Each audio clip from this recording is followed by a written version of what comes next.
Братски, тук има тест как да си изберем перфектното гадже. Това са глупости. Аз знам кое е моето перфектно гадже.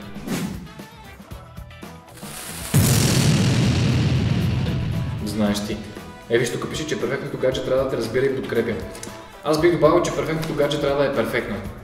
Сеща се, нали? Хубави очи, хубави устни. Това не е ли перфектната кифа? Едно момиче не би трябвало да има перфектни пропорции, за да знаеш, че е твоето момиче. Трябва, като вижда, да си подкосят краката. Не. Трябва другите, като видят, да им се подкосяват краката.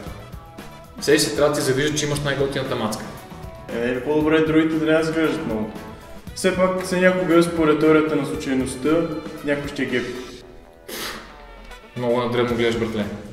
Перфектната мацка трябва да има перфектния магнит за другите. И най-важното, не трябва да е умна. Защо според мен перфектното гадже трябва да е умно колкото мен? Так му ще има с кой си говоря за биология. Не така, брат. Какво искаш ми кажеш, че ще те води за носа с тия молеца? Това не трябва да се случва никога. Аз нямам против да ме води за носа, стига да не ми води за шопинг, защото направо поводявам. Между другото, тук си много прав. Аз нямам нищо против, даже да разбира от коли или да играе игри. Не. Брат, това е гадже, а не приятел, с който цъкаш на PlayStation.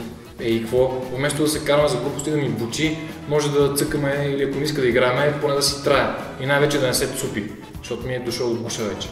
Да, наистина е важно да не се цупи. Абе, май така, като се замисля, перфектното гадже не съществува, ама нас ще си ги бива. Ако не видим какво правят. Аре. Ужас! Някой чете всичките ми тайни. Дневникът на Мишо, вече в книжарниците.